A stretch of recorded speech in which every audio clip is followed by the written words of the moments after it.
A gente volta com a Marília Ribeiro de Brasília. Ô Marília, a Comissão de Constituição e Justiça da Câmara dos Deputados aprovou nesta quarta-feira a PEC que pune usuários de drogas. Como é que foi essa votação? E, ao que tudo indica, é uma resposta ao STF, não é isso? Explica pra gente.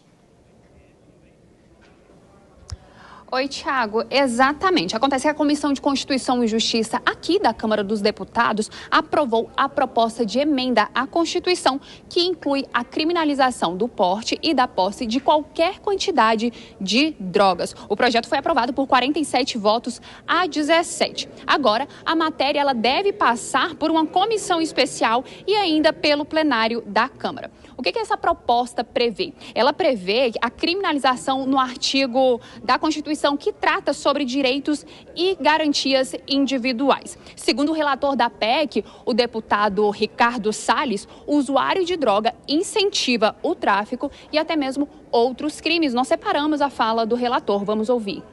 O usuário que financia o tráfico. Aquele trecho do filme Tropa de Elite, em que aquele capitão Matias vai à faculdade e diz: vocês são os maconheiros, filhos do não sei o quê, uns hipócritas, são vocês que financiam isso daí. É absolutamente verdade. Quem financia o tráfico são os usuários. E depois esses mesmos usuários, os maconheiros, os cheiradores, sei lá o quê, vem a público dizer: não, eu sou a favor do meio ambiente, eu sou a favor disso, eu sou a favor de aquilo. Quer dizer, a pessoa incentiva e coloca, como o deputado Chico colocou bem aqui, o deputado Chico colocou com muita propriedade, dizendo que são os meninos pobres e pretos que estão sendo encarcerados, justamente porque os branquinhos riquinhos da Zona Sul estão indo lá comprar a cocaína e a maconha e com eles não acontece nada.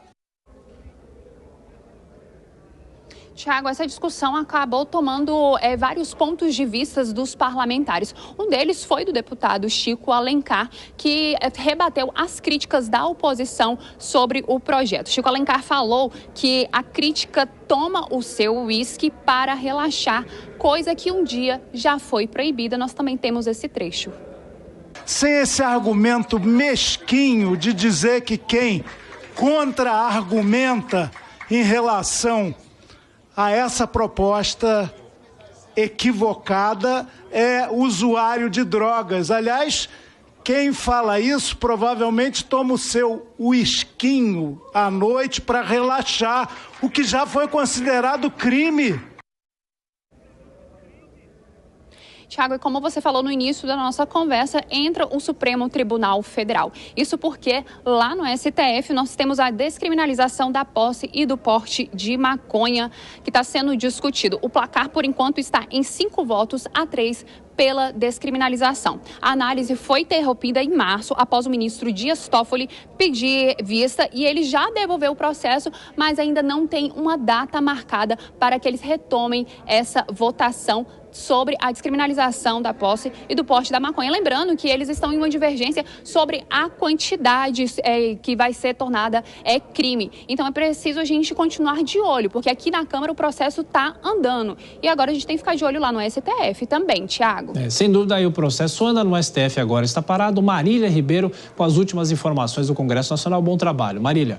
Bom, o Cristiano Vilela, queria perguntar para você essa corrida, entre aspas, né, entre o Congresso e o Supremo Tribunal Federal. De qualquer forma, você veja, há essa previsão do pedido de vista, o tempo em que o processo fica parado, mas depois demora para se recolocar na pauta, ou seja, na prática é mais tempo, né? Exatamente, na prática é mais tempo e eu vejo que o parlamento, nesse caso, ele está agindo com correção. É um tema que tem tudo a ver, está relacionado à prerrogativa do parlamento. Então, é no parlamento que tem que se discutir e cabe ao Supremo, nesse sentido, com muita sabedoria, com esse pedido de vista, aguardar talvez a decisão, ter essa decisão legítima do parlamento e aí essa situação que está sendo apreciada, ela vai perder o objeto, porque aquele regramento que está em apreço, ele já não vai mais existir no mundo jurídico. Então eu vejo que essa discussão no parlamento ela é muito positiva, por mais que ela desperte paixões de ambos os lados. Claro, é a tal da pauta dos costumes, não é, Dora? Como é que isso